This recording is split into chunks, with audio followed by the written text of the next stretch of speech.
Confession time. I failed my 10 before the end, but are we surprised? I'm a mood reader and I had no business creating that list, yet I still did, but it's okay. I read some other titles, so let's chat some books and recap on December.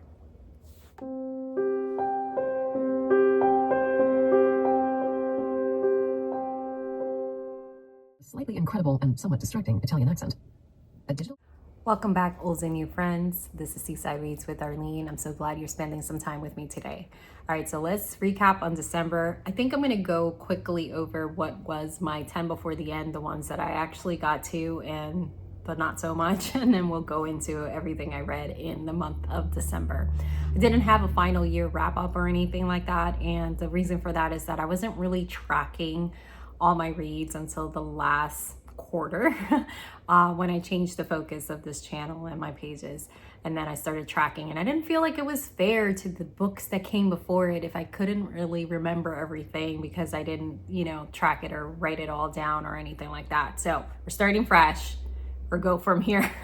But I will tell you all my thoughts on my December reads and all that jazz. So really quickly, the 10 titles that I was hoping to get to before the end of the year were, and I'll just rapid fire this, some of them I will be discussing that I actually read in the month of December, and some of them I already recapped with you in my November recap, and I'll link that down below if you missed it.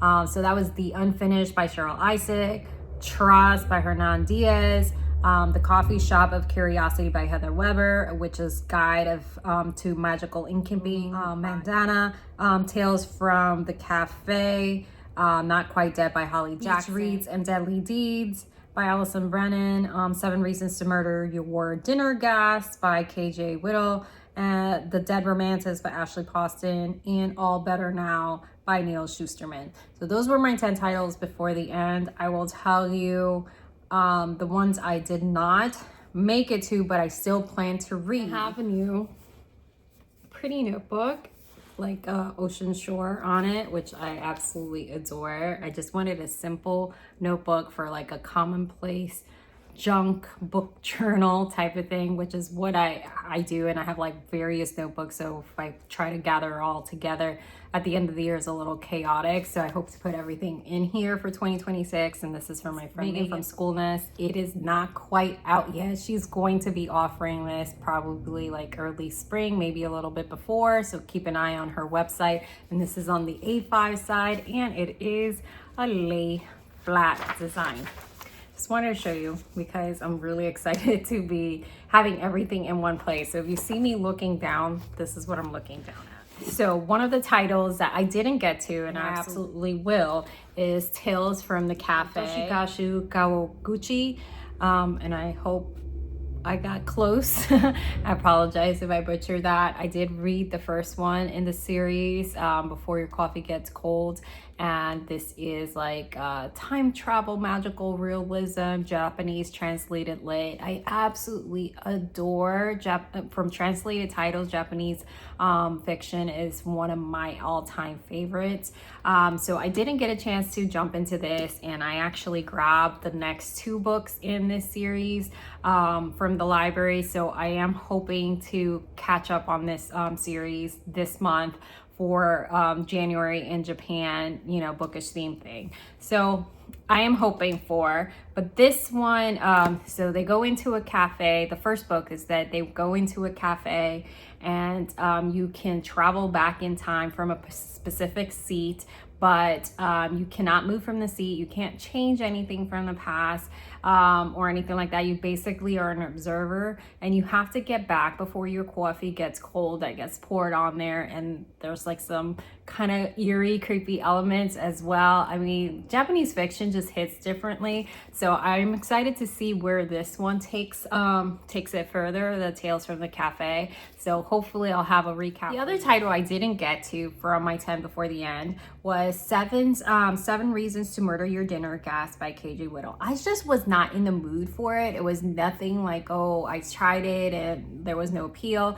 I was just not in the mood for that type of read in the moment, so it kind of just kept getting pushed back. But I absolutely still want to read this one, and if you have read it, how high up in my TBR I should make this, because I am excited just on the title alone. Another title I was not quite in the mood for, so I decided not to tackle it, especially because if you're a mood reader and you're not in a mood for a certain title, then it's just gonna hit you off way, even if it's a fantastic book, and it's just not fair for the book. Like, I want to be in the right headspace to consume something that I can appreciate it in all its layers. So Trust by Hernan Diaz is one that I did not get to, and I just think I was just not, I had so many heavier reads, and this felt like to me that is going to be a heavy read. Enough title from this list was that I did try. I gave it like maybe 3 chapters, and that was Beach Reads and Deadly Deeds by Allison Brennan.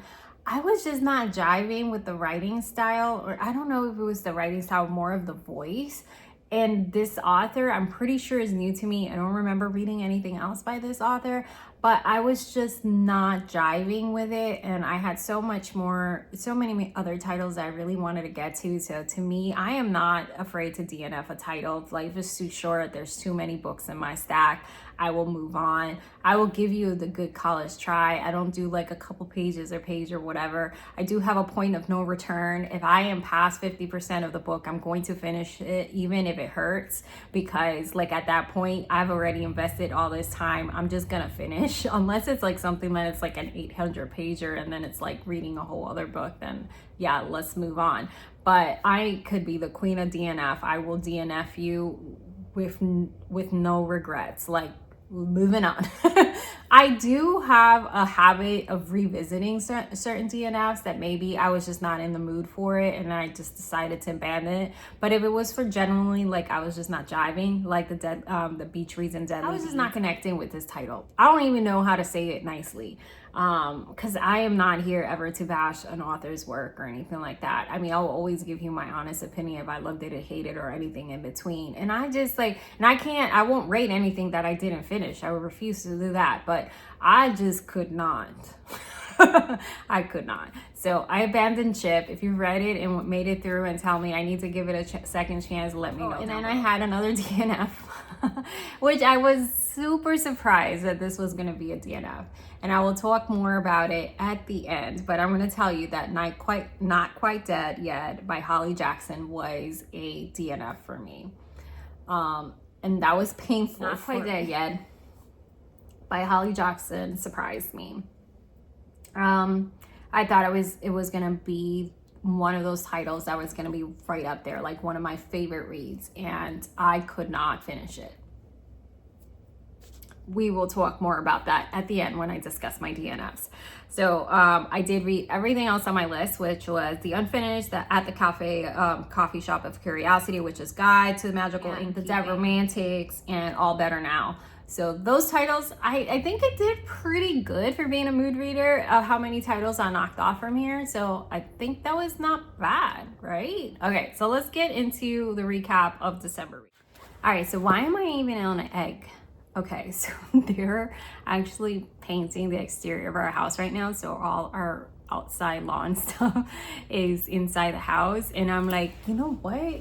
I'm gonna film in this. I'm gonna do it. What, I wish I could film outside because that's just my vibe, but it's just way too loud and my $15 mic ain't gonna cut it.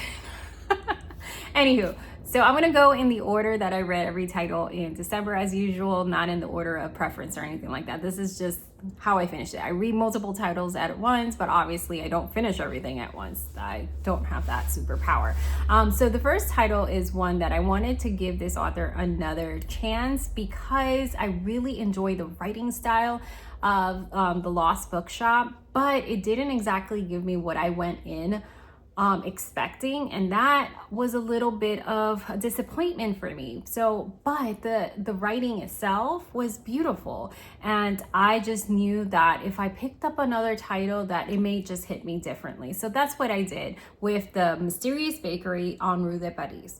And I will keep doing this, friends, because I'm a huge library user. So I either have returned a book or two, I use the cloud library app for the audio book. So that would be a lot. I have ADHD, friends. We were gonna go on tangents. So the Mysterious Bakery on Rue de Paris. This book by Evie wasn't entry into the month. I really enjoyed it. The writing style that I enjoyed in the Lost Bookshop was there, but this was a little bit more of a rapid pace, and it had more of that magical element that I felt that I was missing. My friend Kelly loved that book. But you know, we sometimes go different takes on things. So the Mysterious Bakery is a girl that leaves everything behind in her home in Ireland to take this job offer at this bakery in Paris, and she's like, oh my gosh, this is like the perfect opportunity, but it's a little fishy because she doesn't have the experience. Then she gets hired, you know, like sight unseen type of thing, and she's like wondering, and she arrives there, and it turns out, wait, I'm not gonna tell you that part. You're gonna find that out for yourself. All right. So she arrives there, and things are not exactly as she expected or how it seemed. In this bakery, there is this little magical element that when you eat certain pastries, it either unlocks a lost memory, a wish, a lost memory, some kind of longing, may bring you luck.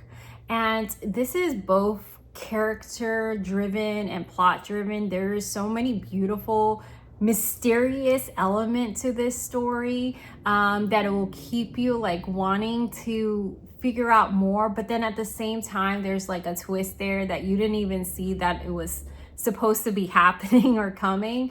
And I really enjoyed this. Consider a good seaside read title.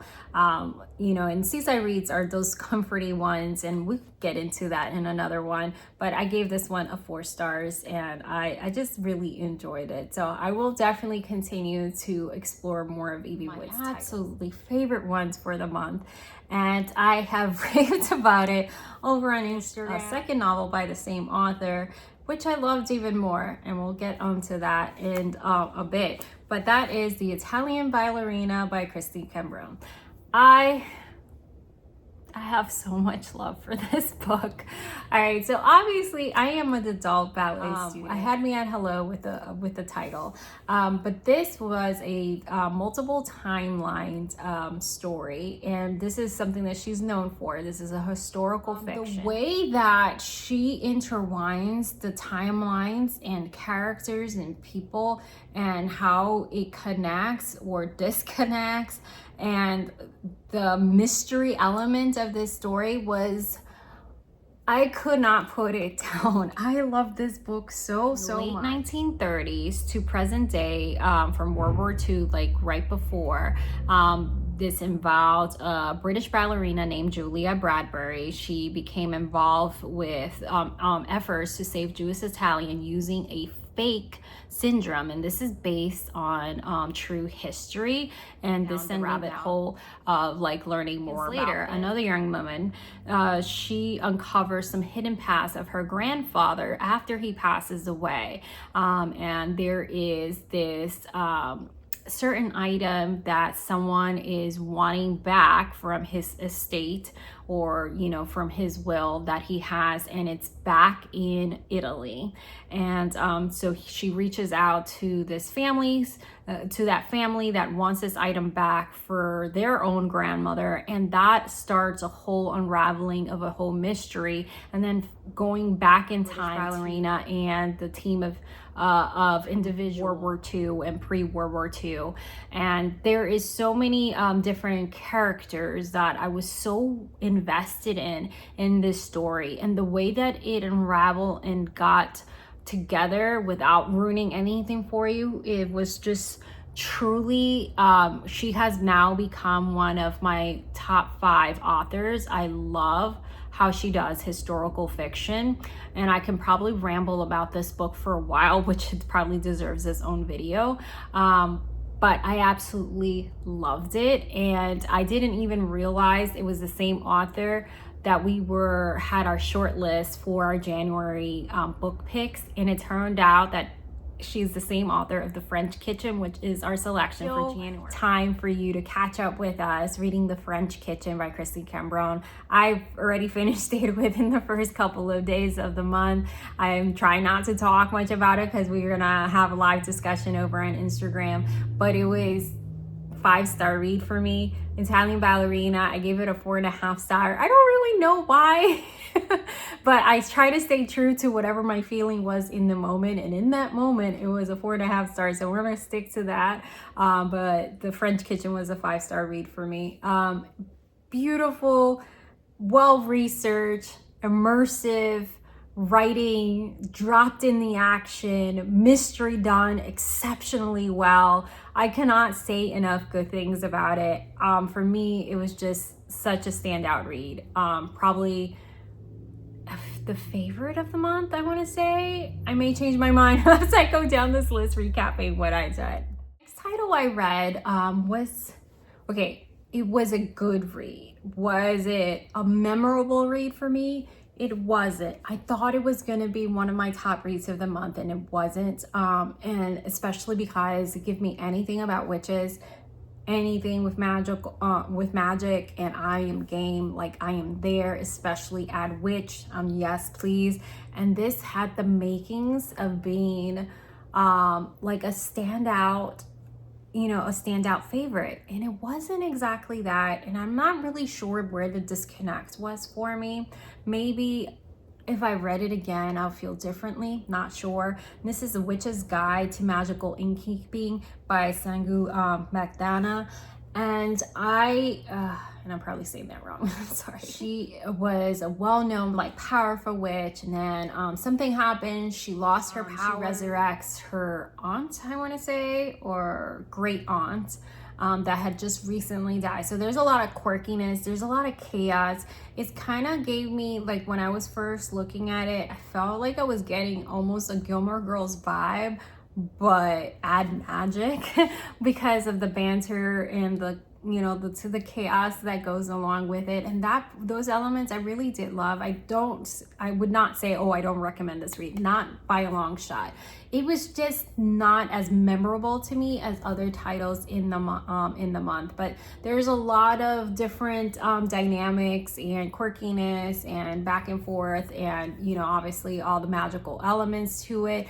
I did give this one a 3.5 stars. Okay, so the next title was a new to me author that now I have her arc for Dragon Curse. This is Elise Kova, and I started with her Academy, and I was fully head over heels, fully immersed in this book.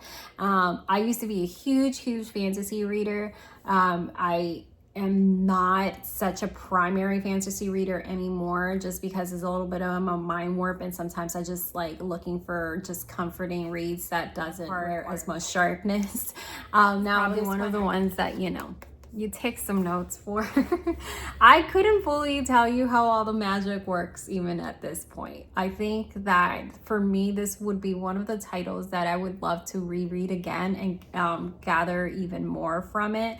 This is one of the ones that I would love to see as a movie or as a TV show. I think it lends extremely well for that. So with Arcana, it's a very involved magic system, world building with this one. So Clara survives the underworld of the Eclipse City. She does thief. There's like this type of tarot card magic, that each card gives them certain like power or being able to summon something.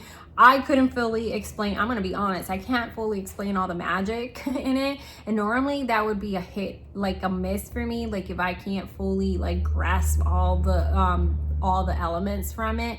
But I didn't mind it. I didn't mind that I didn't understand it all. Like I didn't mind that I couldn't keep track of all the different pieces and all that stuff, because the writing and everything was so immersive, and there was definitely a very slow burn to this, which I love, because I'm not gonna compare. Obviously, it's not like a Jane Austen, but it's that like slow slow. So there is that element to it where you can see things like, you know, kind of coming, but it doesn't get there. She has a job that goes like really terribly wrong, and she ends up with a life sentence to their magic type of prison there. She gets the prince, which is, I believe he was like the headmaster of the academy. He offers her an escape for a price, and basically she has to like be his fake fiance.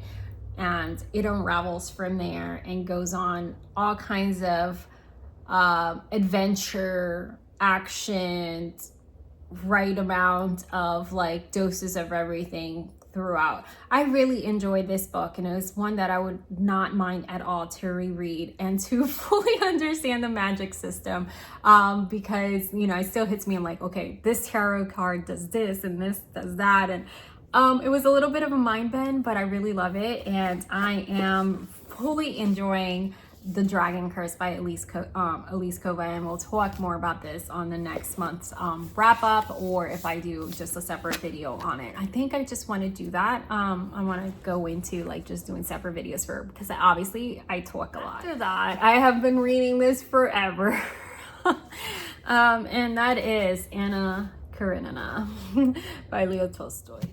I have very complex feelings about this, and this was a hybrid read for me. I started because I was on a cruise, and I started this. I didn't want to bring this hunk of thing as an audiobook, and the audiobook was a total miss for me because of the narrator. And then if you're going to read a classic, and if you're new to classic, just a little tidbit here, the translation, this is Russian lit, the translation matters, okay? So if you're disconnected with a story that is a translation, try with a classic, because there's multiple, try a different translator. Classic, this is their cloth, you know, kind of like their collector's edition. This is very beautiful. But this one is translated by Richard Pevier and Larissa Volhansky, I want to say. And this translation I could jive with. I have read a different translation that was not my fave. There is translation notes under here as well. And there is a guide to the principal characters. There's a really great introduction. And if you don't want to ruin the story, like if you've never read, people assume that just because it's a classic that everybody knows what it is or how it ends. So I'm not going to do that to you. This is a novel in 8 parts. I'm not going to do that to you, but you can skip introductions if you don't want to have like any type of spoilers, but you can refer back to it. Like there is a lot of freaking characters in Anna Karenina. This is called that, and it's way more. And this was part of my 90s high school reading list rereads, and I never read the whole entire thing. This was just excerpts that were given to us in class, in my English, my honors English classes, but it was not ever the whole novel. So this was my first time going through it, and I honestly feel like I want to go through it again. Part of me loved it at the beginning. Like I was really, really loving it. I love the way that Tolstoy writes his characters. So this is based in Imperial Russia. Tells a story of independent woman. She goes again. She's in a loveless marriage. And she stars in a story of the lives of these noble people in the 19th century. And the way that he writes is very, like, I wouldn't say like flowery, but it was very descriptive. You know, if it takes 3 words to describe something, he's going to use 10. Which I don't mind at all, but at times, which could have been the translation, and I bounce between like 3 different translations, I'm gonna be honest with you, so this may be like unfair, because I tried one, I was like, not connecting, and then I tried another one, and then I settled on the Penguin Classic. There was just certain parts that were just like nail on a chalkboard for me, like of the dialogue parts or like the inner monologue, and I was just like, why are you talking like this? But then I have to remember the time. But you know, I'm a huge Jane Austen fan. If you see my shows, a huge Jane Austen fan and everything like that. So I don't mind, obviously, like I obviously get writing for the times. But there was just like certain parts where he was like, oh no, no, no, no, this is not right. It's just, it was very annoying to me in parts, but then it was very beautiful in other parts. I don't know if I loved it or I hate it. Does that make any sense? Like, I just don't know. Did I love this or did I hate it? But my mind wants to say 4 stars. I think I really liked it. I don't know. Like, this has been the most confusing reflection to date, because there were so many points in this story where I was just like, oh my gosh, I don't love you. And then other parts was like, oh my gosh, I'm in love. I don't know. Is this just me? It's just me. Tell me if you had similar feelings if you read Anna Karenina. The next read was a recommendation from my dear friend Kelly and Beaches and Reads, and that is the Forget Me Not Library by Heather Weber. I absolutely adored this story. I had no mixed feelings about it at all. This follows Juliet Nightingale after she had this very tragic accident with lightning, which I think herself and her grandfather got hit with. She suffered some memory loss, and she lost her grandfather. She decides to take a solo summer trip. She has been like trying to like recoup some of the missing memories pocket, and she ends up, I believe, breaking down. She goes down in Forget Me Not, Alabama.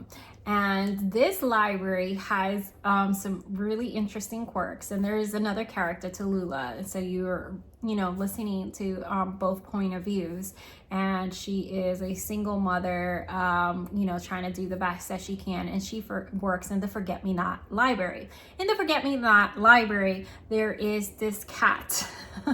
And this cat, like when he knocks something down, you're supposed to like pick it up and sniff it, and the smell evokes a certain memory. It's maybe something you have lost, not had thought about, or just like a very, very vivid memory. So it's a magical realism. It is absolutely way more than I thought. Like, I thought at a certain point, I was like, okay, I'm really liking this. I'm really liking it. Oh, I love this. This is great. And I'm like, okay, this is such a sweet and comforting story. Definitely a seaside read for me. And I'm going to start giving a little stamps. Seaside read.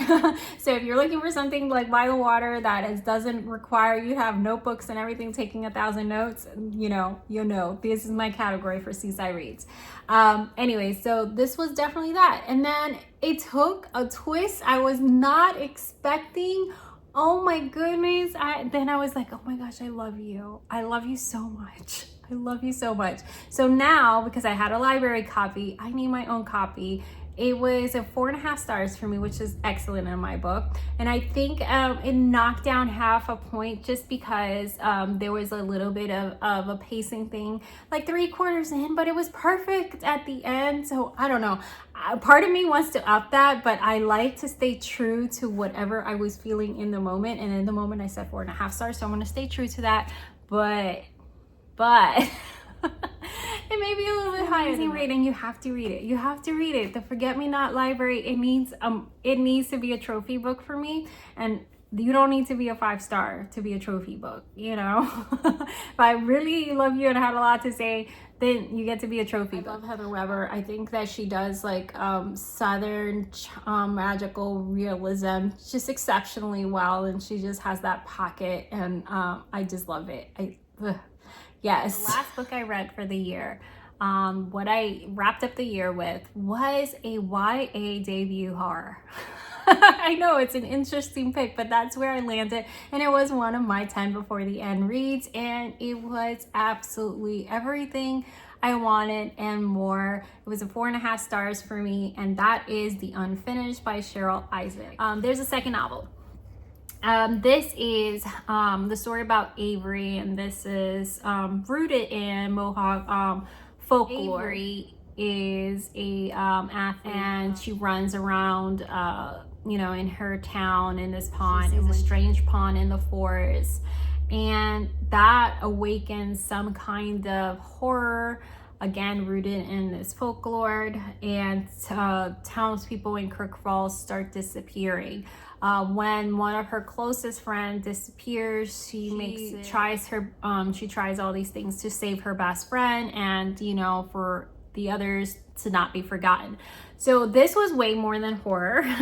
You know, obviously it had those creepy elements to it. I don't think it was too scary. I think it was suspenseful. It had the right amount of tension. This underneath layer of Avery not knowing or being connected to her culture and what that meant to her, and then finding her way to connect with the elders in her community so she can help her friend that's disappearing, and then going back to those, you know, high impact moments. I really enjoyed her story style. It was very, you know, like medium to fast paced for me. So that kept me very engaged, because, you know, sometimes you're craving that slower type of reflective read, and sometimes those hard-hitting books are just what you need. So this was a YA title. I would recommend it for 13 and up. Obviously, you be the judge. I think it was just fantastic, and I can't wait to read other titles by Cheryl Isaac. For the DNFs, the last title I only stopped because I was just not in the mood for it. I do feel like I will revisit this because I have read other titles by Catherine Newman, How to Be a Person, that I really like, but these are like, that was obviously a nonfiction title aimed for kids, but I really want to try some of her fiction. I just was not in the right headspace for this one, and that was Sandwich by Catherine Newman. I wanted to read that one because part of me wants to read Wreck, and part of me wants to read Wreck, so I wanted to start with Sandwich, obviously, but I don't know, I was just not connecting with it at the moment, so I just put it aside and DNF'd it for now, but I have a feeling that this will be one of the titles that I will revisit. My next DNF was my most disappointing read of the month, and I would say it was disappointing not because, oh my gosh, this is absolutely horrible, but because I had high expectations for it, and I had waited for my library holds for an extremely long time. And when I finally had it and started reading it, I was like, no. And I could not believe that I was just not getting into it. And I even had posted something in my stories like, should I keep going? Does this like improve? Is this gonna keep going at this? And it was just, I was done. And it almost reached the point of not return, because I went to the halfway point, I want to say, with this title, and I just couldn't do it. And that is The Academy by Ellen Hildenbrand and her daughter Shelby Cunningham. I could not do this title, and I will say this in the nicest part possible. I know a lot of people love this book, and if you love it, great. Great. I could not connect with it. Student-teacher relationship. Obviously, this is like an elite academy type of situation, which is a boarding school. A student arrives after getting a last-minute slot after a student had recently died at the academy. There's a lot of like, you know, I was getting like, when I first approached this book, like it was going to give me a Gossip Girl vibe, but a little bit more to it, and I just could not. I could not. It felt like I've not read any of her other, like, you know, what she's known for, her summer reads, and I am curious if it's different from this style. I know that this was a departure from her main types of books that she has written, and this one was obviously with her daughter, and this is has a sequel. There is a second book that comes along with it, so my understanding is that the ending doesn't wrap up. From what I've been DNF, which I mentioned before, was one of my 10 before the end, and that's Not Quite Dead. Not Quite Dead by Holly Jackson. I had extremely high hopes for this one. This is my second most disappointing one for the year, because I just really was looking forward to reading this. She was brutally assaulted and like struck her head or something, and she ends up sustaining an injury where the hospital tells her, you have a couple of options. You can have this life-saving surgery, but the chance of survival of getting off the table is like 10% or something like that. So you can pretty much die at the table, or you do nothing, but you will be dead by like an aneurysm or something by the end of the week. So 7 days or whatever. So she decides that, yep, I'm not having the surgery. I'm gonna go ahead and find my killers, and the whole entire thing is about her catching her murderers because she's gonna be dead. So she's solving her own murder. It had all the makings for a great thing. My understanding is that this is her first adult fiction. I do not have a clean vocabulary by any means. You know, I have a colorful vocabulary. But to read the F-bomb over and over and over again, obviously this was not the major thing, but I was like, that does not make it an adult fiction. And it was just, the writing was just not there for me. The writing style, the way the story was carried, the unbelievable portions. I know this is an RN. I am going to critique certain things. I can't help it. I will give you some leeway. I will stretch it out this much for you. I will give you a lot of leeway, but there is just like, nobody's gonna release this person that's gonna freaking have an aneurysm or whatever not in drop dead, like, and just let her go out into the street. So maybe she left AMA, against medical advice or something. So that's, I'm gonna give you to you, all right? That's what happened. Then the next thing, they don't know exactly when this can happen. Oh, in 7 days it's gonna burst. So I had some problems with that, but again, I could let that go. I could let that go. It's fiction. It's fiction. It's fine. It's fine. It's make believe. I like fantasy. I like magical realism. We can pretend. This was a painful read for me. It was painful. I will give it another shot. If you loved it and think that I should try again, let me know. I think I only made it, I forgot, but I didn't make it that as far as other DNFs, because sometimes I give a book way more time than I need to. Just the dialogue and the writing was just very distracting to me. It was not connected well enough for me. I just did not enjoy it at all. So I had to abandon ship. All right, well, that is it. December reading recap, everything that took me to the end of the year, and the 10 before the ends that I actually accomplished. And that is it. Right now, like I said, I am finishing off Dragon Curse, and I am also reading a couple of other arcs, which I will share about over on Instagram, so make sure you join me there. You could also join me on Storygraphs. You can see everything in the moment of what I'm reading and what it's on my deck, and some recommendations, and our reading challenge is in there as well. So make sure you join me in all those spaces. Thank you so much for hanging out with me. Don't forget to hit like and subscribe and show your library indie shop some love. I'll see you guys next time.